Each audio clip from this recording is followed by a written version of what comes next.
Hi friends, ഈ ഭാഗത്ത് നമ്മൾ പഠിക്കുന്നത് എസ്സേസ് എന്ന ഭാഗമാണ്. പ്രബന്ധങ്ങൾ എന്ന് പറയാം. എസ്സേസ് എന്നതിൻ്റെ ഹിസ്റ്ററിയെക്കുറിച്ച് ആദ്യം നമുക്ക് പറയുന്നുണ്ട്, പാഠഭാഗത്ത് പറയുന്നുണ്ട്. സെനേക്ക, തിയോഫ്രാസ്റ്റസ് തുടങ്ങിയ പ്രഗത്ഭരായ ക്ലാസിക്കൽ എഴുത്തുകാർ എസ്സേകൾ എഴുതാറുണ്ടായിരുന്നെങ്കിൽ പോലും ഫ്രഞ്ച് റൈറ്ററായ മൈക്കൽ മോണ്ടെയ്ൻ ആണ് എസ്സേ ഫാദർ ഓഫ് എസ്സേസ് എന്ന പേരിൽ അറിയപ്പെടുന്നത്.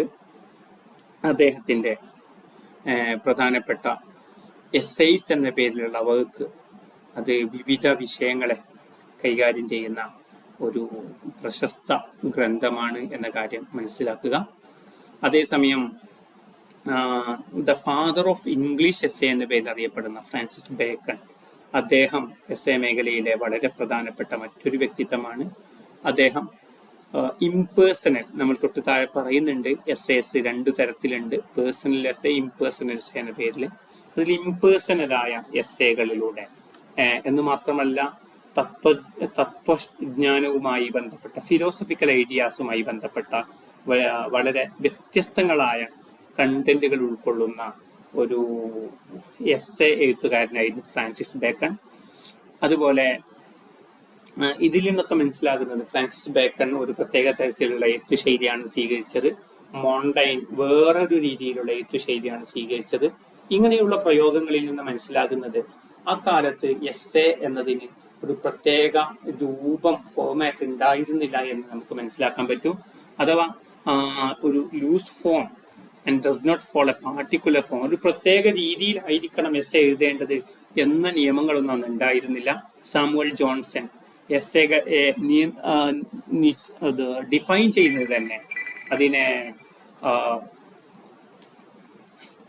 നിർവചിക്കുന്നത് തന്നെ a loose sally of the mind എന്നാണ്. അപ്പൊ കൃത്യമായ ഒരു ഫോമില്ലാത്ത ഒരു ഘടകമായിരുന്നു എസ്സേ. പിന്നീട് പ്രഗത്ഭരായ പല എഴുത്തുകാരും വന്നതിന് ശേഷം എസ്സേ ഒരു പോപ്പുലർ ജോണറായി മാറി, അതൊരു അറിയപ്പെട്ട മേഖലയായി മാറി എന്നുകൂടി മനസ്സിലാക്കുക. ഇനി ഡിഫറെൻറ്റ് ടൈപ്സ് ഓഫ് എസ്സേസ്, വിവിധ പ്രബന്ധങ്ങൾ, വിവിധ രീതിയിലുള്ള എസ്സേകളെ കുറിച്ചാണ് പറയുന്നത്.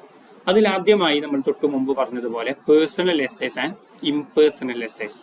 എസ്സേസിനെ പേഴ്സണൽ എസ്സേ, ഇംപേഴ്സണൽ എസ്സേ എന്നിങ്ങനെ രണ്ടായി തരംതിരിക്കാൻ പറ്റും. പേഴ്സണൽ എസ്സേ എന്ന് പറഞ്ഞാൽ ശരിക്കും മോണ്ടെയ്ൻ, അതോടൊപ്പം മോണ്ടെയ്ൻ്റെ ഒരു സ്റ്റൈലുണ്ട്, ബേക്കണിൻ്റെ മറ്റൊരു സ്റ്റൈലുണ്ട്. അതിൽ മോണ്ടെയ്ൻ സ്റ്റൈലിനെ ഇൻഫോർമൽ അല്ലെങ്കിൽ പേഴ്സണൽ എസ്സേസ്, പേഴ്സണൽ സ്റ്റൈൽ എന്ന് പറയാം. അതേസമയം ബേക്കൺ മുന്നോട്ട് വെച്ചത് ഫോർമൽ സ്റ്റൈലാണ് അല്ലെങ്കിൽ ഇംപേഴ്സണൽ സ്റ്റൈലാണ്. നമുക്ക് ആ തമ്മിലുള്ള വ്യത്യാസം നോക്കിയാൽ, ഇൻഫോർമൽ എസ്സേസ് എന്ന് പറയുന്നത് അല്ലെങ്കിൽ പേഴ്സണൽ എസ്സേസ് എന്ന് പറയുന്നത് written in the first person and directly address the reader. റീഡറിനോട് ഇപ്പോൾ പ്രധാനപ്പെട്ട ഫസ്റ്റ് പേഴ്സൺ തന്നെ അഡ്രസ്സ് ചെയ്യുന്നതിനെയാണ്, എഴുതുന്നതിനെയാണ്. അഥവാ ഞാൻ എന്ന രീതിയിൽ, ഞാൻ നിങ്ങളോട് സംസാരിക്കുന്ന രീതിയിൽ, നമ്മൾ സാധാരണ മുഖാമുഖം, ഫേസ് ടു ഫേസ് സംസാരിക്കാറുണ്ടല്ലോ, ആ ഒരു രീതിയിലുള്ള എഴുത്ത് രീതിയാണ് ഇൻഫോർമൽ എസ്സേ എന്ന രീതിയിൽ വരുന്നത്. അതേസമയം അതിൽ it offers personal commentary on A top, ഒരു വിഷയത്തെക്കുറിച്ചുള്ള പേഴ്സണൽ കമന്ററി, ആ വ്യക്തിയുടേതായ അഭിപ്രായങ്ങളൊക്കെ അതിൽ പെടും. പ്രത്യേകിച്ചും കൃത്യമായൊരു സ്ട്രക്ചർ അവിടെ ഇല്ല എന്ന് നമുക്ക് പറയാൻ പറ്റും. അതിൽ ചാൾസ് ലാംബിന്റെ എസ്സേകൾ അദ്ദേഹം ഈ ഒരു രീതിയിലാണ് പലപ്പോഴും എഴുതിയത് എന്ന് കൂടി കാണാം. മറ്റു പ്രധാനപ്പെട്ട പേഴ്സണൽ എസ്സേസിന്റെ പേര് ഇവിടെ കൊടുത്തിട്ടുണ്ട്. അതിന് പുറമെ ഈ ഒരു മേഖല അഥവാ പേഴ്സണൽ എസ്സേ എന്ന് പറയുന്നത് അക്കാഡമിക്കലി കോമൺ അല്ല എന്ന കാര്യം കൂടി ശ്രദ്ധിക്കണം. പേഴ്സണൽ എസ്സേ എന്ന് പറയുന്നത് അല്ലെങ്കിൽ ഇൻഫോർമൽ എസ്സേ എന്ന് പറയുന്നത് അക്കാഡമിക്കലി കോമൺ അല്ല, മറിച്ച് പലപ്പോഴും എക്സ്റ്റൻസീവ് റീഡിംഗ് പേർപ്പസുകൾക്ക് വേണ്ടി, മറ്റു വായിക്കുക എന്ന ലക്ഷ്യത്തിൽ വേണ്ടി ജനറൽ പേർപ്പസിൽ എഴുതപ്പെടുന്ന എസ്സേസ് ആണ് പൊതുവെ പേഴ്സണൽ എസ്സേ എന്ന് പറയുന്നത്. അതേസമയം ഫോർമൽ എസ്സേ എന്ന് പറയുന്നത് രണ്ടാമത്തെ അല്ലെങ്കിൽ ഇംപേഴ്സണൽ എസ്സേ ആണ് ഫോർമൽ എസ്സേ. ഫോർമൽ എസ്സേ എന്ന് പറയുന്നത് ബേക്കോണിയൻ എസ്സേ എന്നും പറയാറുണ്ട്. കാരണം നമ്മൾ നേരത്തെ പറഞ്ഞതുപോലെ ഫ്രാൻസിസ് ബേക്കൺ ആണ് പേഴ്സണൽ എസ്സേസിന്റെ വക്താവ് എന്ന് പറയുന്നത്. അത് പലപ്പോഴും വിവിധ ആശയങ്ങളാലും പ്രായോഗികമായ വൈജ്ഞാനിക സമ്പന്നതയാലും കൂടുതൽ പ്രോജ്വലിച്ചു നിൽക്കുന്ന പ്രബന്ധങ്ങളാണ് ഫോമൽ എസ്സേ എന്ന് പറയുന്നത്. പലപ്പോഴും ഇത് തേർഡ് പേഴ്സണിലാണ് എഴുതാറുള്ളത് എന്ന് മാത്രമല്ല ഒരു പ്രത്യേക സ്ട്രക്ചർ, ഒരു വിഷയങ്ങളൊക്കെ അവതരിപ്പിക്കുന്നതിന് കൃത്യമായ ഒരു സ്ട്രക്ചർ അവിടെ ഉണ്ടാകാറുണ്ട് എന്ന് മാത്രമല്ല അക്കാഡമിക്സ് ഒക്കെ പൊതുവെ ഉപയോഗിക്കുന്നത് ഫോമൽ എസ്സേ മാതൃകകളാണ് എന്ന് കൂടി മനസ്സിലാക്കുക. അടുത്തത് എസ്സേസിന്റെ മറ്റൊരു കൈൻഡാണ് ആർഗ്യുമെന്റേറ്റീവ് എസ്സേസ് എന്ന് പറയുന്നത്. ആർഗ്യുമെന്റേറ്റീവ് എസ്സേ എന്ന് പറയുന്നത് ഒരു പോയിന്റുകളെ സമർപ്പിക്കാനുള്ള ഒരു ഓതറിന്റെ അദ്ദേഹം തൻ്റെ വാദമുഖങ്ങളെ, തൻ്റെ അഭിപ്രായങ്ങളെ, തൻ്റെ നിരീക്ഷണങ്ങളെ, തൻ്റെതായിട്ട് കൊണ്ടുവന്ന അഭിപ്രായങ്ങളെ നിങ്ങൾ കൂടി അത് അംഗീകരിക്കേണ്ടതാണ് എന്ന രീതിയിൽ സമർത്ഥിക്കാൻ ശ്രമിക്കുന്ന ശ്രമങ്ങൾ, അല്ലെങ്കിൽ ആ രീതിയിൽ മറ്റുള്ളവരെ കൂടി തൻ്റെ ഒപ്പീനിയനിലേക്ക് കൊണ്ടുവരാൻ പ്രേരിപ്പിക്കുന്ന രീതിയിലുള്ള എഴുത്തുകളാണ് ആർഗ്യുമെന്റേറ്റീവ് എസ്സേ എന്ന് പറയുന്നത്. പലപ്പോഴും ആർഗ്യുമെന്റേറ്റീവ് എസ്സേ എന്ന് പറയുന്നത് റീഡറിനെ ഓതറിന്റെ വ്യൂ പോയിന്റിലേക്ക് കൊണ്ടുവരാൻ പ്രേരിപ്പിക്കുന്ന രീതിയിലുള്ള എസ്സേകളാണ് എന്ന് മനസ്സിലാക്കണം. അതുകൊണ്ട് തന്നെ ഇത്തരം എസ്സേകൾ പോയിന്റ് ഓഫ് വ്യൂ എസ്സേസ് എന്ന് വിളിക്കപ്പെടാറുണ്ട്. പോയിന്റ് ഓഫ് വ്യൂ എസ്സേസ് എന്ന് ആർഗ്യുമെന്റേറ്റീവ് എസ്സേകളെ വിളിക്കപ്പെടാറുണ്ട്. പലപ്പോഴും ഇത്തരം എസ്സേകൾ നിലവിലുള്ള ചിന്താഗതികളെ അല്ലെങ്കിൽ സ്ഥാപിതമായ ആശയങ്ങളെ ചോദ്യം ചെയ്യുകയും പകരം യുക്തിയും ബുദ്ധിയും ഉപയോഗിച്ചുകൊണ്ട് നിലവിലെ നിയമ സംവിധാനങ്ങളെ എതിർത്ത് പുതിയ ചിന്താഗതികൾ അവതരിപ്പിക്കുമ്പോഴാണ് പലപ്പോഴും ആർഗ്യുമെന്റേറ്റീവ് എസ്സേകൾ ഉപയോഗിക്കാറുള്ളത് എന്നുകൂടി മനസ്സിലാക്കുക.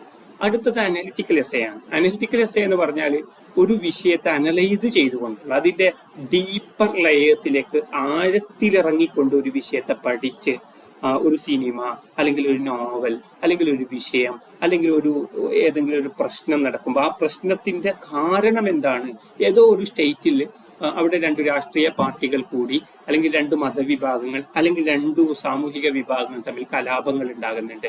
എന്താണ് ആ പ്രശ്നത്തിന്റെ കാരണമെന്ന് അവിടെയുള്ള പ്രശ്നങ്ങൾ ആഴത്തിലിറങ്ങി പഠനവിധേയമാക്കി അവ കണ്ടെത്തി അനലൈസ് ചെയ്ത് ഇന്നതാണ് അവിടെയുള്ള പ്രശ്നങ്ങൾ അല്ലെങ്കിൽ ഇതാണ് ആ ഒരു മൂവിയുടെ കണ്ടന്റ് അല്ലെങ്കിൽ ആ നോവലിന്റെ കണ്ടന്റ് എന്ന് കൃത്യമായി ആഴത്തിലിറങ്ങി പഠനവിധേയമാക്കിയതിന് ശേഷം അതിനെ അനലൈസ് ചെയ്തുകൊണ്ടുള്ള എസ്സേകളെയാണ് അനലിറ്റിക്കൽ എസ്സേ എന്ന് പറയുന്നത്.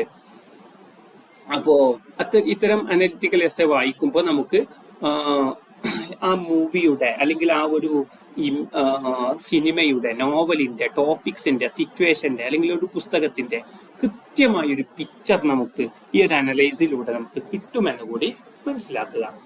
എന്ന് മാത്രമല്ല അവയുടെ ഓരോ കാര്യങ്ങളും മനസ്സിലാകുമ്പോൾ നമുക്ക് അതിന്റെ ആഴത്തിലുള്ള വിവരം, ആ ഒരു എന്താണെങ്കിലും അതിന്റെ ആഴത്തിലുള്ള വിവരം നമുക്ക് ലഭിക്കുമെന്ന് കൂടി മനസ്സിലാക്കുക. അടുത്തത് ഡിസ്ക്രിപ്റ്റീവ് എസ്സേസ് ആണ്. ഡിസ്ക്രിപ്റ്റീവ് എസ്സേസ് എന്ന് പറഞ്ഞാൽ ഒരു വിഷയത്തെ വിശദീകരിക്കുന്ന, അതൊരു വ്യക്തിയാകാം അല്ലെങ്കിൽ ഒരു സ്ഥലമാകാം അല്ലെങ്കിൽ ഒരു സംഭവമാകാം അല്ലെങ്കിൽ ഒരു ഒബ്ജക്റ്റ് ആകാം, അവയെ വിശദീകരിക്കുന്ന, ഓതർ അനുഭവിച്ച അതേ രീതിയിൽ ഞാൻ കണ്ട ഭാരതം അല്ലെങ്കിൽ ഞാൻ കണ്ട കേരളം എന്ന രൂപത്തിൽ ഞാൻ കേരളത്തെ അല്ലെങ്കിൽ കേരളത്തിന്റെ ഏതെങ്കിലും ഒരു പ്രത്യേക സ്വഭാവത്തെ അല്ലെങ്കിൽ ഏതെങ്കിലും ഒരു വ്യക്തിയെ ആ രൂപത്തിൽ നമ്മൾ അതിനെ വ്യക്തമായി അവതരിപ്പിക്കുമ്പോൾ, വിശദീകരിക്കുമ്പോൾ ഡിസ്ക്രിപ്റ്റീവ് എസ്സേസ് എന്നാണ് പറയുന്നത്. ഈ ഒരു ഡിസ്ക്രിപ്റ്റീവ് എസ്സേസ് വായിച്ചു നോക്കുമ്പോൾ സാധാരണഗതിയിൽ നമുക്കതിനെ കണ്ട അല്ലെങ്കിൽ അതിനെ അനുഭവിച്ചൊരു ഫീലിംഗ് റീഡേഴ്സിന് കിട്ടുമെന്ന് കൂടി മനസ്സിലാക്കുക. അടുത്തത് എക്സ്പോസിറ്ററി എസ്സേസ് എന്ന് പറയും. എക്സ്പോസിറ്ററി എസ്സേസ് എന്ന് പറഞ്ഞാൽ എക്സ്പ്ലെയിനിങ് ആണ്, വിശദീകരിക്കുക എന്നാണ്. എക്സ്പോസിറ്ററി എന്നതിന്റെ ഒരു അഡ്ജക്റ്റീവ് ആണത്. വിശദീകരിക്കുന്ന എന്ന അർത്ഥത്തിലാണ് എക്സ്പോസിറ്ററി എന്നുള്ളത്. എക്സ്പോസിറ്ററി എസ്സേസ് എന്ന് പറയുന്നത് ഒരു വിഷയത്തെ വിശദീകരിക്കാൻ ശ്രമിക്കുന്നു എന്നതാണ്. വായനക്കാർക്ക് ക്ലാരിറ്റി നൽകിക്കൊണ്ട് ഒരു വിഷയത്തെ വിശദീകരിക്കുന്ന എസ്സേകളാണ് എക്സ്പോസിറ്ററി എസ്സേ എന്ന് പറയുന്നത്. അപ്പോൾ നമ്മുടെ എഴുത്തുകാരന് വിവരമുള്ള, ജ്ഞാനമുള്ള ഒരു പ്രത്യേക സബ്ജക്റ്റിനെ കുറിച്ച് വായനക്കാർക്ക് മുമ്പിൽ അവതരിപ്പിക്കുമ്പോഴാണ് എക്സ്പോസിറ്ററി എസ്സേസ് എന്ന് പറയുന്നത്. ആർഗ്യുമെന്റേറ്റീവ് എസ്സേയിൽ നിന്ന് വ്യത്യസ്തമാണ് എക്സ്പോസിറ്ററി എസ്സേ എന്ന് പറയുന്നത്. കാരണം എക്സ്പോസിറ്ററി എസ്സേയിൽ ഒരു വിഷയത്തെ തൻ്റെ അഭിപ്രായങ്ങൾ കൂടി ചേർത്ത് അവിടെ അവതരിപ്പിക്കാൻ ശ്രമിക്കുന്നു എന്നതോടൊപ്പം ഇവിടെ ആർഗ്യുമെന്റേറ്റീവ് എസ്സേയിൽ റീഡറിനെ തന്റെ വ്യൂ പോയിന്റിലേക്ക് കൊണ്ടുവരാൻ ശ്രമിക്കുകയും പ്രേരിപ്പിക്കുകയും ചെയ്യുക എന്ന ഘടകം കൂടി ആർഗ്യുമെന്റേറ്റീവ് എസ്സേയിലുണ്ട്. ആ ഒരു ഘടകം എക്സ്പോസിറ്ററി എസ്സേയിൽ കാണുന്നില്ല എന്ന് കൂടി മനസ്സിലാക്കുക. എന്ന് മാത്രമല്ല, എക്സ്പോസിറ്ററി എസ്സേയിൽ ശരിക്കും കൃത്യമായി പറഞ്ഞാൽ essayist explains A subject without giving his or her personal comments. ആ ഒരു സംഭവത്തെക്കുറിച്ചുള്ള എൻ്റെ അഭിപ്രായം, എൻ്റെ നിരീക്ഷണം എന്ന രൂപത്തിൽ ആ വ്യക്തിയുടെ പേഴ്സണൽ കമന്റ്സ് ആർഗ്യുമെന്റേറ്റീവ് എസ്സേകളിൽ ഉള്ളതുപോലെ ആ രീതിയിൽ സമർത്ഥിക്കാൻ ശ്രമിക്കുന്നില്ല എന്നത് മറ്റൊരു പ്രത്യേകതയാണ്. എക്സ്പോസിറ്ററി എസ്സേസ് ഒരർത്ഥത്തിൽ involve less research than argumentative essays. Argumentative essays പോലെ അത്രയും റിസർച്ച് അല്ലെങ്കിൽ ഗവേഷണ സംബന്ധിയായ പ്രബന്ധങ്ങളാണ് എന്ന് നമുക്ക് പറയാൻ പറ്റില്ല. എന്ന് മാത്രമല്ല, എക്സ്പോസിറ്ററി എസ്സേകളുടെ ലക്ഷ്യമെന്ന് പറയുന്നത് ഒരു ടോപ്പിക്കിനെ വിശദീകരിക്കുക എന്നത് മാത്രമാണ്. അതേസമയം ആർഗ്യുമെന്റേറ്റീവിലുള്ള ലക്ഷ്യം എന്ന് പറയുന്നത് റീഡറിനെ എൻ്റെ വ്യൂ പോയിന്റ് നിങ്ങളും അനുസരിക്കണമെന്ന് പ്രേരിപ്പിക്കലാണ് എന്ന് കൂടി കാണാൻ പറ്റും. എക്സ്പോസിറ്ററിയിൽ ആ ഒരു പെർസ്വേഷൻ അവിടെ കാണാൻ പറ്റില്ല. അടുത്ത റിഫ്ലക്റ്റീവ് ഓർ ഫിലോസഫിക്കൽ എസ്സേസ്. ചില എസ്സേകൾ ഫിലോസഫിക്കലായ കുറെ ആശയങ്ങൾ, തത്വജ്ഞാന സംബന്ധിയായ ആശയങ്ങൾ, ഒരു വ്യക്തിയുടെ ജീവിതത്തെക്കുറിച്ച്, വ്യക്തിയുടെ യാത്രകളെക്കുറിച്ച്, ആത്മാവുകളെക്കുറിച്ച്, ഇങ്ങനെയുള്ള ഫിലോസഫിക്കലായ മേഖലയുമായി ബന്ധപ്പെട്ട ഡീപ്പ് സബ്ജക്റ്റ്, ആഴത്തിലിറങ്ങിയ പ്രൊഫൗണ്ട് ആൻഡ് ഡീപ്പ് സബ്ജക്റ്റുമായി ബന്ധപ്പെട്ടുള്ള അല്ലെങ്കിൽ പ്രാപഞ്ചിക സത്യങ്ങളെക്കുറിച്ചുള്ള വിഷയങ്ങളൊക്കെയാണ് ഫിലോസഫിക്കൽ എസ്സേകളിൽ പെടുന്നത് എന്ന് കൂടി മനസ്സിലാക്കുക. അതോടൊപ്പം ഫോസ്റ്റർ പേഴ്സണൽ ഗ്രോത്ത്, വ്യക്തിത്വ വികസനമാണ് പലപ്പോഴും ഫിലോസഫിക്കൽ എസ്സേകളിൽ അതിന്റെ കണ്ടന്റ് ആയി പെടുന്നത് എന്ന് കൂടി മനസ്സിലാക്കുക. ഇനി key features of an essay. ഒരു എസ്സേയുടെ പ്രധാനപ്പെട്ട ഫീച്ചേഴ്സ് എന്ന് പറയുന്നത് ഒന്ന്, careful consideration of thought, planning and selection of primary and secondary materials എന്നാണ്. നന്നായി അതിൻ്റെ ചിന്തകൾ, പ്ലാനിങ്, അതോടൊപ്പം പ്രൈമറി സെക്കൻഡറി മെറ്റീരിയൽസ് ഒക്കെ വളരെ സമർത്ഥമായി നന്നായി ആലോചിച്ചതിന് ശേഷം മാത്രമേ പ്ലാനിങ് നടത്താവൂ. എന്ന് മാത്രമല്ല, പ്രൈമറി സെക്കൻഡറി മെറ്റീരിയൽസ്, അതിനു വേണ്ട സോഴ്സുകൾ ഉപയോഗിക്കുമ്പോൾ നല്ല ആലോചനകൾ ആവശ്യമാണ് എന്നതുകൂടി മനസ്സിലാക്കുക. ഇനി മറ്റൊരു പ്രധാനപ്പെട്ട കാര്യം, an essay must carry out a balanced viewpoint and not a biased one. ഒരു ബാലൻസ്ഡ് ആയിട്ടുള്ള, ബയാസ്ഡ് അല്ലാത്ത അഥവാ പക്ഷപാതിത്വങ്ങളില്ലാത്ത ഏതെങ്കിലും ഒരു പ്രത്യേക വിഭാഗത്തോട് പ്രത്യേക അനുകമ്പ കാണിക്കുകയോ പ്രത്യേക വെറുപ്പോ സ്നേഹമോ കാണിക്കാത്ത രീതിയിലുള്ള ഒരു ബാലൻസ്ഡ് സമീപനമായിരിക്കണം എസ്സേയിൽ ഉൾക്കൊള്ളിച്ചിരിക്കേണ്ടത് എന്ന് കൂടി മനസ്സിലാക്കുക. അതോടൊപ്പം an essay should have a direct and simple and lucid style. Direct ആയിട്ടുള്ള, സിമ്പിൾ ആയിട്ടുള്ള ഒരു മെത്തേഡ് ആയിരിക്കണം. അതോടൊപ്പം ആംബിഗിറ്റീസ്, ആശയക്കുഴപ്പമുണ്ടാകുന്ന ആശയങ്ങൾ അതിനകത്ത് ഉണ്ടാകാൻ പാടില്ല എന്ന കാര്യം കൂടി മനസ്സിലാക്കണം. പാരഗ്രാഫ്, ഇൻ ബിറ്റ്വീൻ ദ പാരഗ്രാഫുകൾക്കിടയിലുള്ള ആശയങ്ങൾ തമ്മിൽ ഒരു കോഹറൻസ്, കണ്ടിന്യൂറ്റി ഉണ്ടായിരിക്കണം എന്നത് പ്രധാനമാണ്. എന്ന് മാത്രമല്ല, ഒരു നല്ല എസ്സേ എന്ന് പറയുന്നത് ഒരു ടോപ്പിക്കിന്റെ എല്ലാ വശങ്ങളെയും സമഗ്രമായി അത് ടച്ച് ചെയ്തിരിക്കണം. കൊട്ടേഷൻസുകൾ, എക്സാമ്പിൾസ് തുടങ്ങി പ്രധാനപ്പെട്ട ഐഡിയകളൊക്കെ റീഡറിന് നല്ല ഐഡിയകൾ ഉണ്ടാക്കി കൊടുക്കാൻ വേണ്ടി അതിൽ ഉൾക്കൊള്ളിച്ചിരിക്കണം. ഇനി എസ്സേ റൈറ്റിങ്ങിന്റെ പ്രോസസ്സ് എന്ന് പറയുന്നത് മെറ്റീരിയൽസും ഡാറ്റയും കളക്ട് ചെയ്യുക എന്നതാണ് ഒന്നാമത്തെ സ്റ്റെപ്പ്. അതോടൊപ്പം സബ്ജക്റ്റിന്റെ സ്കോപ്പ് ഡിഫൈൻ ചെയ്യുക എന്നതാണ് രണ്ടാമത്തെ. ആദ്യം ഡാറ്റകൾ കളക്ട് ചെയ്യണം, താൻ എഴുതാനിരിക്കുന്ന എസ്സേയുടെ ഡാറ്റകൾ കളക്ട് ചെയ്തിരിക്കണം. അതോടൊപ്പം അതിനുശേഷം ഈ ഒരു സബ്ജക്റ്റിന്റെ സ്കോപ്പ്, എന്തുകൊണ്ട് ഈ ഒരു വിഷയം പഠന വിധേയമാക്കണം എന്നതിന്റെ കാരണം വെളിപ്പെടുത്തണം. എന്ന് മാത്രമല്ല, അടുത്തത് അതിനകത്തുള്ള കീ പോയിന്റ്സുകളെ കുറിച്ചുള്ള ഒരു ഔട്ട്ലൈൻ ഉണ്ടായിരിക്കണം. ഈ ഒരു കാര്യം എന്തുകൊണ്ട് ഫോക്കസ് ചെയ്യുന്നു എന്നതിനെ കുറിച്ചുള്ള ഒരു ഔട്ട്ലൈൻ അവിടെ ഉണ്ടായിരിക്കണം. അതോടൊപ്പം ആദ്യം ഒരു ഫസ്റ്റ് ഡ്രാഫ്റ്റ് തയ്യാറാക്കണം. ആദ്യം ഒരു എസ്സേയുടെ ആദ്യത്തെ ഒരു മാതൃക തയ്യാറാക്കണം. ശേഷം അതിനെ റിവൈസ് ചെയ്യണം, അതിനെ ഒന്നുകൂടി പരിശോധന നടത്തണം, എഡിറ്റ് ചെയ്യണം, വീണ്ടും അവസാനം ഒരിക്കൽ കൂടി ഫൈനൽ ഡ്രാഫ്റ്റ് തയ്യാറാക്കണം എന്നുകൂടി മനസ്സിലാക്കുക. ഒരു എസ്സേയുടെ പ്രധാനപ്പെട്ട സ്ട്രക്ചർ എന്ന് പറയുന്ന പ്രധാനമായും 3 എണ്ണമാണ്. ആദ്യം ഇൻട്രഡക്ഷൻ ഉണ്ടാകും, ആ വിഷയത്തെ അല്ലെങ്കിൽ ആ വിഷയത്തിന്റെ കണ്ടന്റുകളെ കുറിച്ചുള്ള സമഗ്രമായൊരു വിവരണം ആമുഖം എന്ന രൂപത്തിലുണ്ടാകും. ഇൻട്രഡക്ഷൻ കഴിഞ്ഞാൽ പിന്നെയുള്ളത് കണ്ടന്റുകളാണ്, ബോഡികളാണ്. ആ കണ്ടന്റുകൾ വിശദമായി അതിന്റെ ഓരോ വശങ്ങളെയും ഇഴകീര് മുറിച്ച് പരിശോധിക്കുന്ന രീതിയിലുള്ള കണ്ടന്റുകളാണ് ഉണ്ടാവുക. അത് കഴിഞ്ഞ് കൺക്ലൂഷൻ ആണ് ഉണ്ടാകേണ്ടത് എന്ന് കൂടി ഓർമ്മപ്പെടുത്തി നമുക്ക് ഈ ഭാഗം വൈൻഡപ്പ് ചെയ്യാം. Thank you.